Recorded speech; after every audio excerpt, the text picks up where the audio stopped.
Hey, Kristy Glass here. We're just jumping right in. And I'm here with Jon. How are you all? Hello, it's so good to see you. It's so good to see you. And I met you, it's been a while. Probably it has been a while. Over a year at the Yarnamentary event. That's right. With Brooklyn Boy Knits. Mm-hmm. And I was so pleased to see there was actually quite a few men volunteering that day. And all ages. Yes. I think I was the most silver-haired person. But it was a very diverse group in general of like race, gender, age. Yeah, it was marvelous to see. And it was inspiring to see that broad volunteer base. Yeah. I mean, there were a lot of different people and all with the same full heart. Same heart. So tell us all about yourself. Tell us your fiber story. Oh, my fiber story. My fiber story began at 10 with my mother, who wanted to teach me. I listened to you talking about teaching your daughter on big chunky needles. Mm-hmm. Well, my mother, during a big blizzard storm in northwestern Wisconsin, decided to teach the entire family how to crochet or knit. We had needles galore and yarn galore. And she said, I don't want to just turn the TV on and let you get, have that kind of snow hypnotized. Yeah. She said, I want you to learn something. Mm-hmm. And I really it didn't impact me as much then as it probably did later because I could pick it right up. Mm. And so it was something that she taught me that I think you have forever. Mm-hmm. Once you learn that weird, hand movement, tension, and eye, and that, you get stuck. It's a forever thing. Yeah. So did you find yourself returning to it as you were growing up, or it was kind of later that you turned back? Well, I probably kept knitting and crocheting for about 5 years as a kid. Wow. And then I put it away because it wasn't cool and boys didn't do it. Mm-hmm. And then I was injured. I'm an exercise specialist. I've been teaching group exercise as a trainer for 30 years. And I had a bad injury to my ankle, and I had to be seated or laying down for 8 weeks. Oh my goodness. Yeah. And I thought, my mother came back into my head and she said, just be productive. Yeah. And so I picked up a crochet hook first and made, several blankets. Of course. During my recovery. Mm-hmm. And I've been doing it since. That was 26 years ago, and I've just been steadily working on, gifts, and then it kind of snowballed into a little bit of a business. Mm-hmm. Yeah. Okay, we have to talk about the exercise because 30 years ago, well, I would say 35 years ago, I would watch my mom teach aerobics, and I was obsessed. The leotards, the high top Reeboks, which I can barely walk in high top Reeboks. I'm like, these rub in the wrong place. How are they exercising? I would watch the Jackie Sorensen tapes. We had the steps. Oh my goodness, I thought I knew her. And we would take our pulse. Yep. Like, you have to take your pulse in between. Come on, right? Like, everyone, let's check your pulse. No one checks Am I pulses. right? Absolutely. So let's just talk about how that has evolved over the past 30 years. Great. Please, tell us. Well, the interesting thing about that evolution. I'm just checking my pulse real quick. 6 second and carotid artery. Yeah. I was a fashion designer. My New York story started at Barney's New York. Mm-hmm. I was always in retail and I loved fashion. And then I opened my own line. Mm-hmm. And for a couple of seasons I struggled, and then the stock market crashed in 1987. And I was kind of in debt way above my head. Mm-hmm. And started in the exercise industry, just taking classes actually, at a studio in Manhattan called the Molly Fox Studios. Who knew that the people who owned Equinox were members in our classes, because then they elevated it into the brand that is today. Mm-hmm. But it started in these, second and third and fourth story exercise aerobic studios, seasoned all over cities. And it was kind of what you knew, who you knew, how to get to those things in those days. Mm-hmm. And there were leotards with leg warmers, headbands, wristbands, and belts. Who wears a belt with a leotard? Like, who does that? And so it evolved, and it just turned into this. I mean, I was at one of the best studios in New York at the time that all started to spark interest nationally. And they brought a box into our studio and said, this is called a step, and you're going to start teaching it in 3 days. And it was the first time it had been here in New York. And when I got on that box, I took about a 10-year full throttle career around the world teaching people how to teach step aerobics with the Reebok group. And See? That would be me. I was kind of very well known for that, and I kind of still am from that world. It's amazing. Funny, yeah. It's so cool. But it became a movement, Yes. much like the fiber. The fiber community has this revival, I believe, because it's been around for hundreds and hundreds and hundreds of years. But there's this beautiful community that erupts out of it. The same thing within exercise, cultures and friendships, ongoing friendships. I have people who have taken my classes now for 31 years, still in my room. I'm like, you need to move on. But we have a life history together. Yes.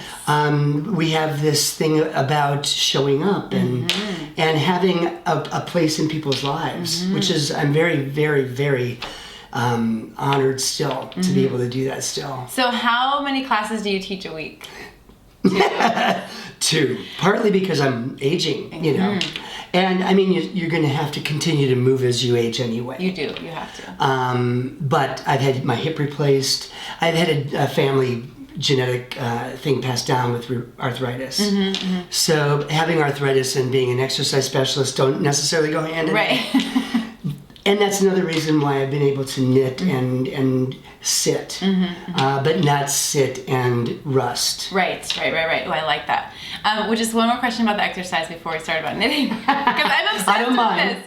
What does your class look like today? Is it step? Is it Zumba? Is it what if I were to go to your class, what would happen? And you're invited anytime. Oh, thank you.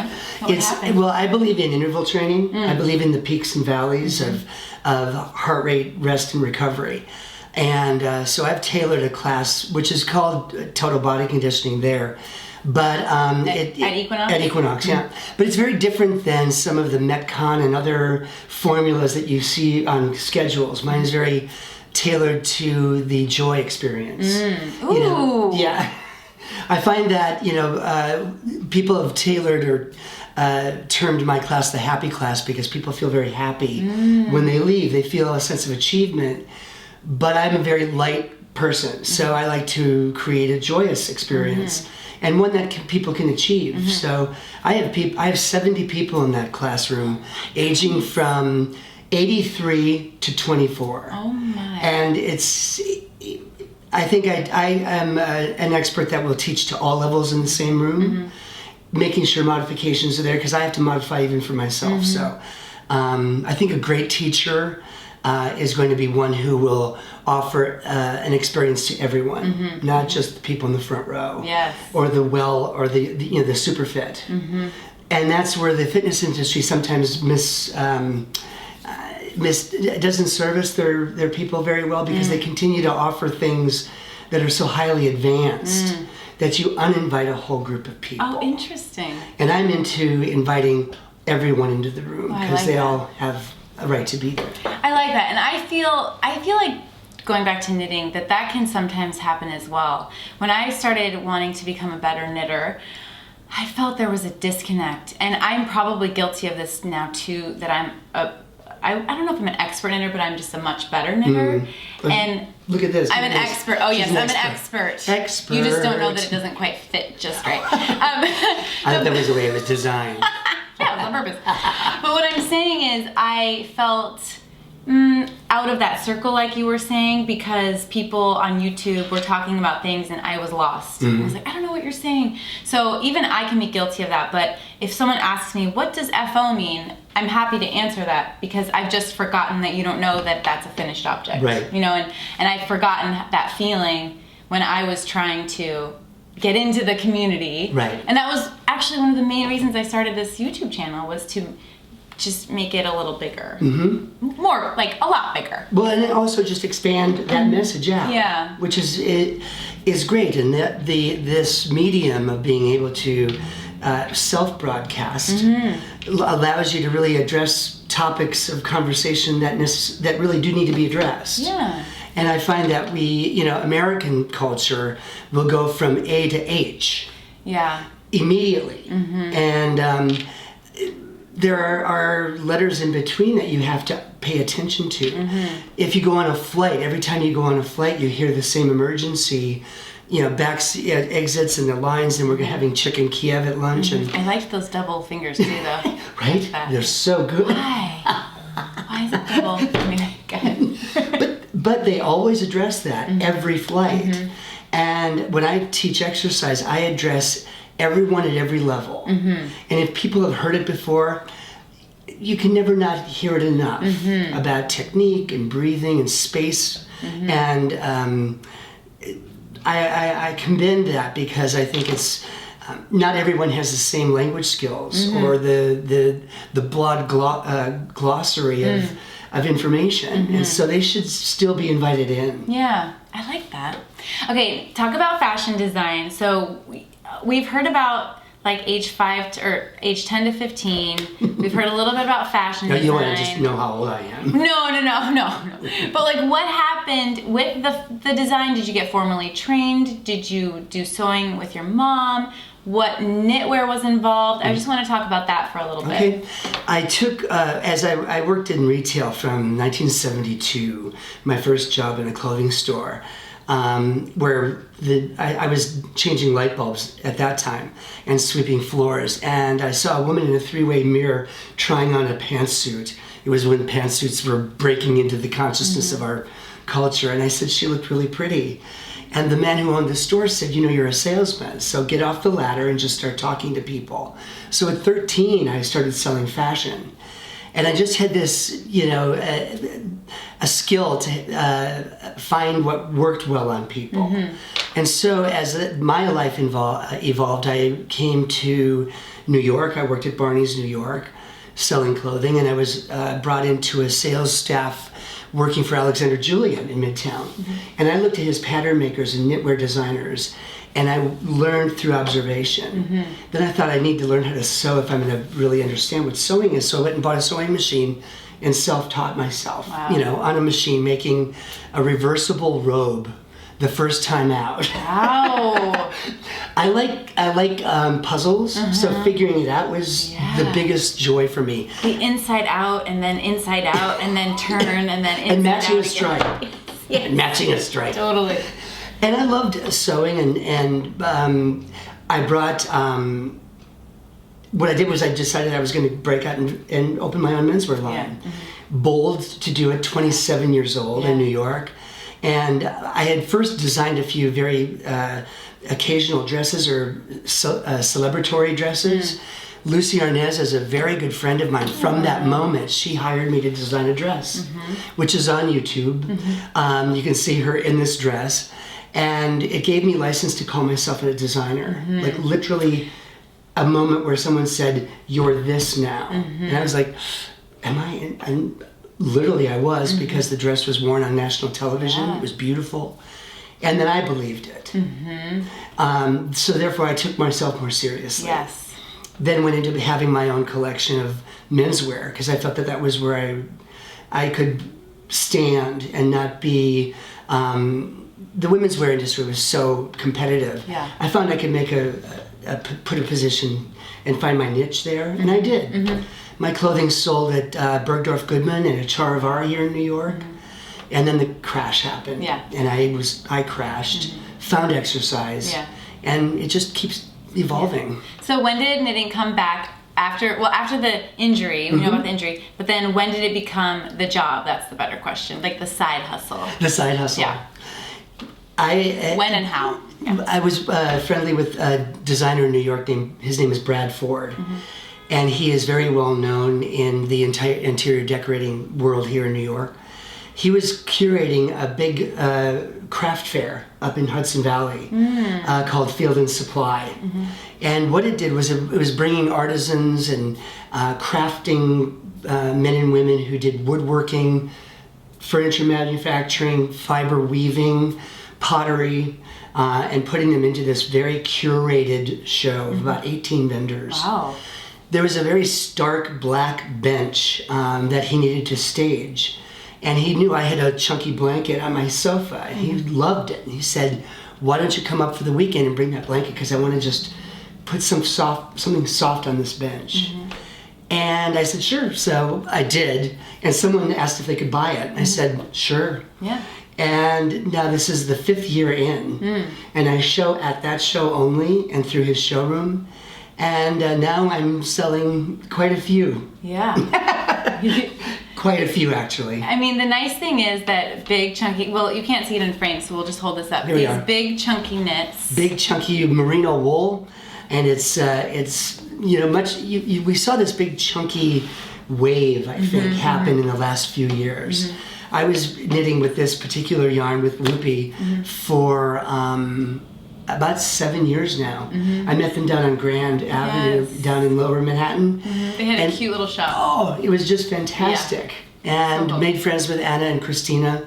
And that's where I bought my first yarn, and I wanted something that would give me immediate gratification and wouldn't require a tremendous amount of pattern work. Right. And so I just started, and I've been rolling with it because it's one thing that I know I do well.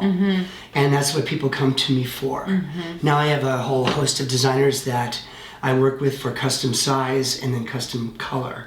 And it's been a really great, you know, godsend. Yeah. Because as I age and because I've had these physical issues with my hip, it has forced me to get very quiet. And this is a way that I can kind of go back to that moment. My mother passed away when I was 20.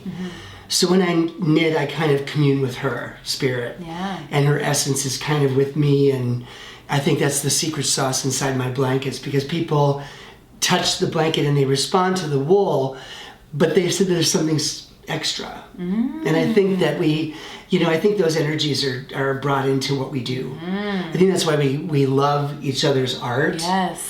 Is because we can kind of see not only the dedication and the technique, but there's this love for it that you can feel. You can admire it from afar, but when you touch it, there's something extra, for me at least. I'm just loving this. I just want him to keep talking. So when you go to this craft fair, are you bringing finished pieces? I am, yeah. I bring 10 units in a variety of colors and 2 sizes. And then people can, I have a card of thread or of yarn that they can choose colors from.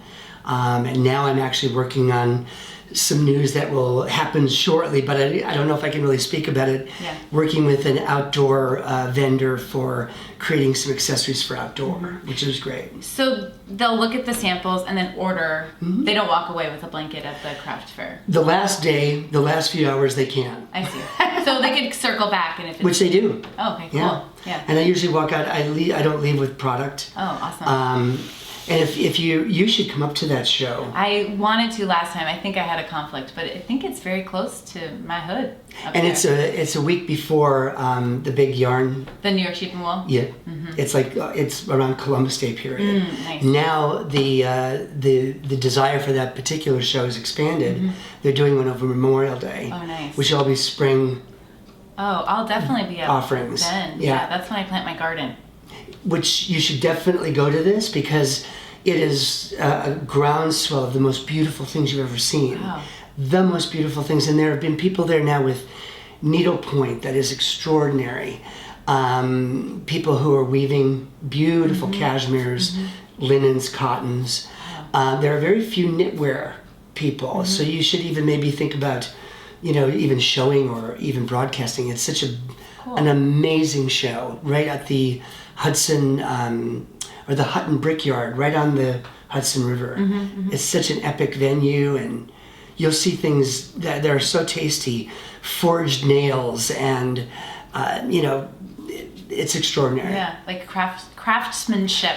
At its highest level, So talk more about your knitting community here in New York City, or beyond. Yeah, or beyond. Well, there's one that's here in New York. Obviously, the New York Fiber Friends have been rallied by the Hat Not Hate effort. I think that's been such a great bonding experience, and Lewis certainly.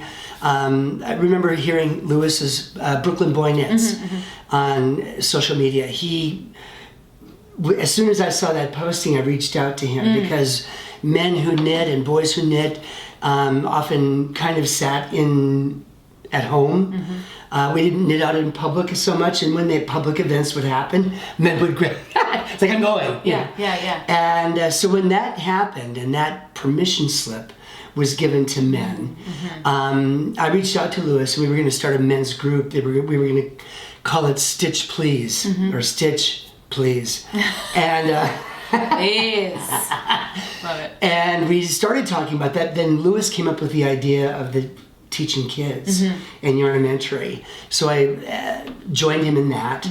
And then, we cultivated around those events and Club Coming and the Knit at Night with Josh Bennett and what's her name? Bryn Maxwell. Yes. And that's always been certainly a lot of fun.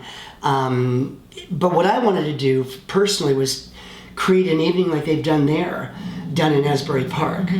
And so we've created a community of knitters and crocheters at the Asbury Hotel once a month, every second Friday.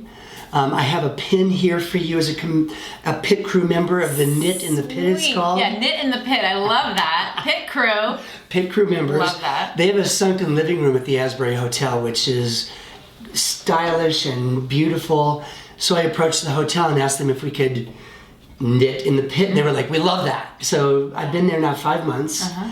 We started out with 2 girls that they drove an hour distance. And I was like, an hour? And now we have almost 60 people showing up. That is crazy. Can it fit comfortably? Fit absolutely, 60 people? Absolutely. I mean, the lobby there is vast, but we took over about half of it. And people can have a drink, they can have a snack there.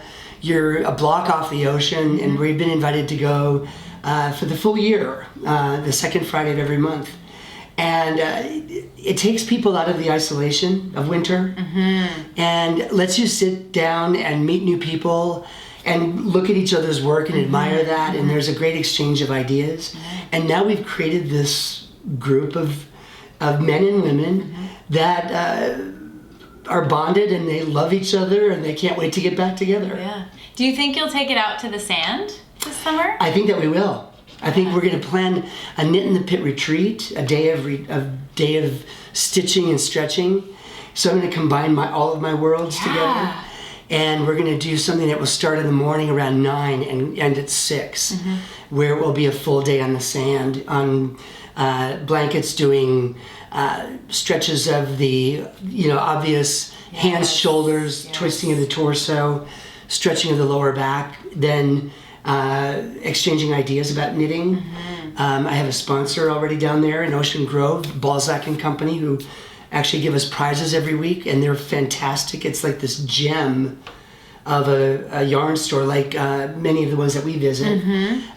They're in Ocean Grove, New Jersey. Who knew? Amazing. And then we'll I do guided visualizations and meditations, and so we're going to have a full day of that. Maybe do a power walk and then keep it pretty simple. So where can people sign up for this newsletter so they can be part of this retreat? Well, right now, hashtag Knit in the Pit or Knit in the Pit on Instagram. Okay. Or you can go to my website, jongiswold.com. Great. Because that will be a promoter of when that will actually happen. I'm working now and maybe possibly in June or in the early part of July for that particular retreat. Yeah, amazing. The day of community stitches and no bitches. Maybe you'll come. Oh, I would love to. I will check the calendar. I will check all the calendars. Busiest of person all in the Fiverr. people. But I love this idea, I can hear the hidden messages / not hidden messages as we're talking, but I would just ask you to articulate even further sort of the connection between the knitting and the exercise, because this day you just described really lays it all out there, but I just feel like it's really important that we as knitters do exercise, because Absolutely. we are so content to sit and work on our projects. It's true. So it's true. I really, really make a big effort to get my exercise in first thing, and then to sort of incorporate it throughout the day. So if you could just talk more a little bit about that, that'd be great. Well, I think, I've been asked so often, when is the best time to? And I often reply, the best time to exercise is the time that you will exercise.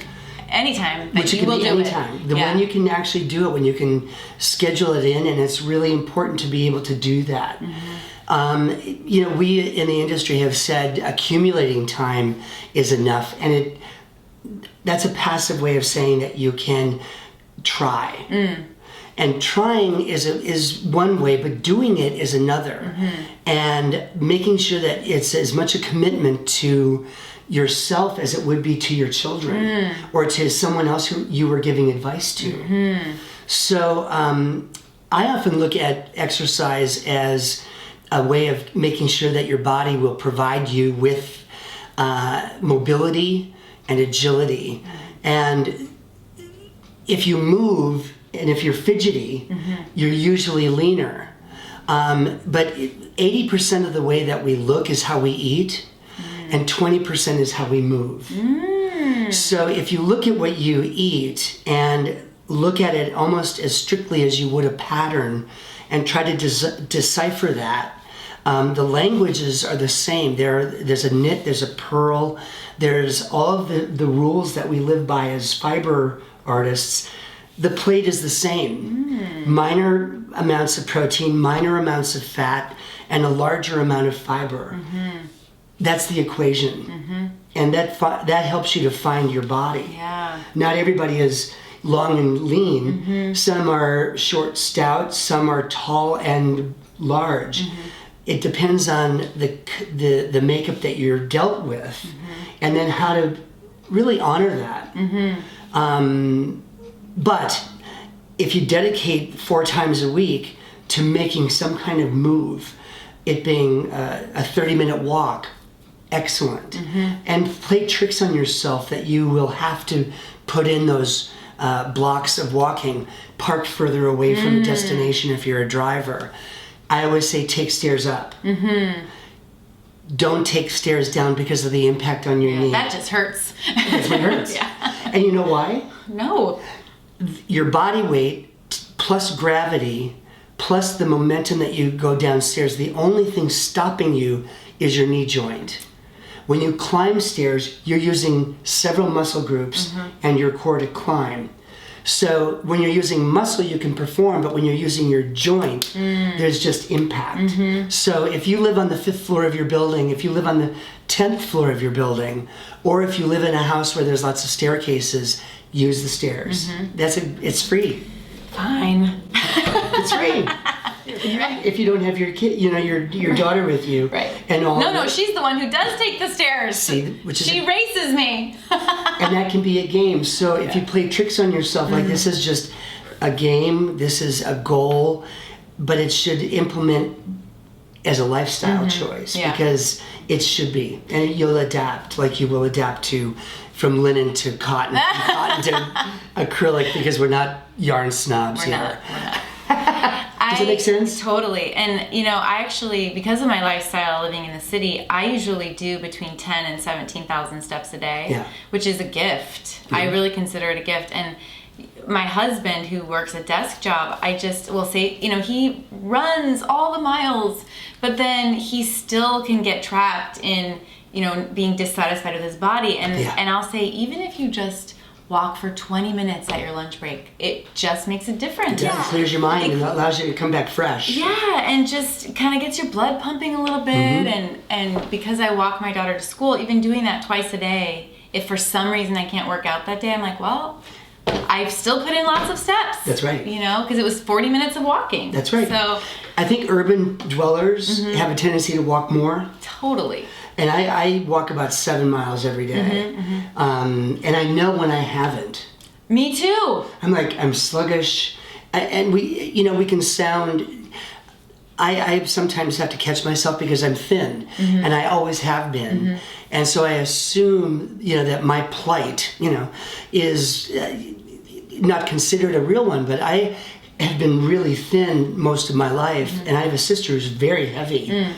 And who I adore, and I love her. But I could eat a whole pizza, she would gain the weight. Right.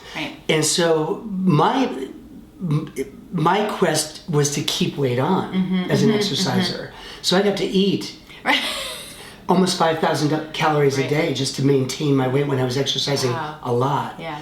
But, I think there's something interesting as I was coming here. The quilting bee, the spelling bee, the word be keeps us present in a moment where we can be mindful. And I think mindful exercise, mindful stress reduction, mindful knitting and crocheting, when you have that in your hand, you're being. And we're being human. But I love like the spelling bee and the quilting bee, it just says the word be. Let it all, everything is going to still swirl around us, but you can be in the moment. Yes. And that gives you a sense of breath and calm and a release from stress, which can pack on weight.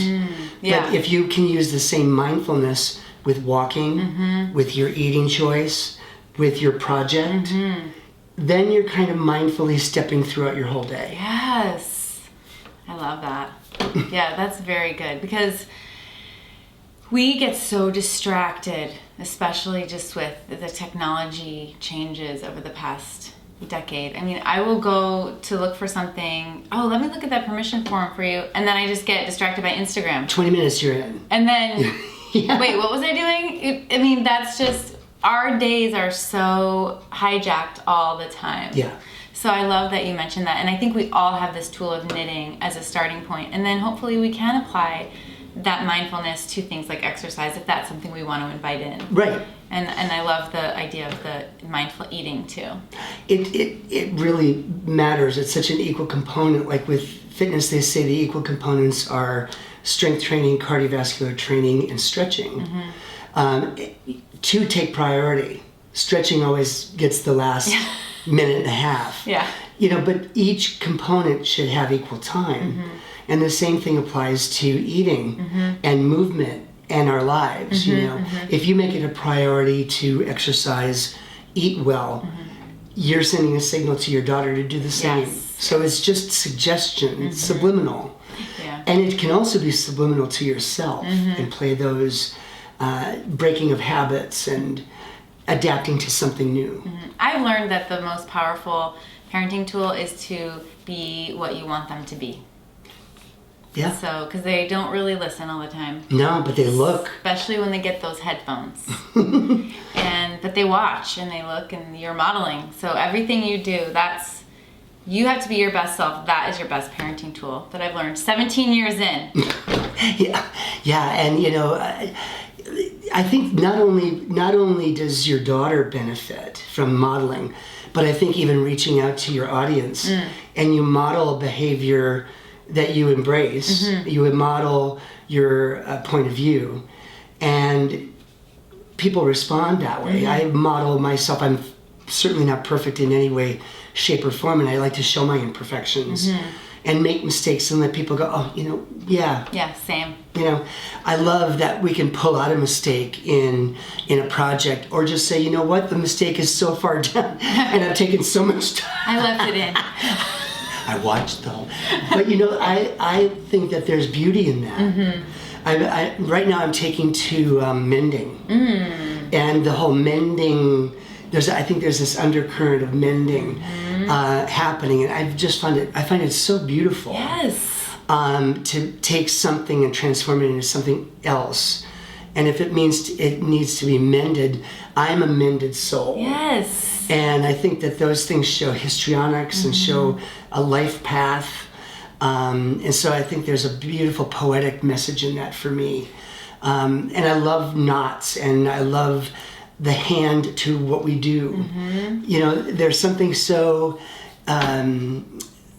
beautiful about the history of it going back so many generations, that the phone in front of our face and these synthetic relationships that we have, if we can share something where we can actually come together in real FaceTime, then it seems like it's worth that extension out to those synthetic worlds. If it's an avenue to something more. Yeah. If it's just that and that's it, I'm not saying that I feel sad, but it does sadden me because the disconnect of being so connected. The disconnect of being so connected.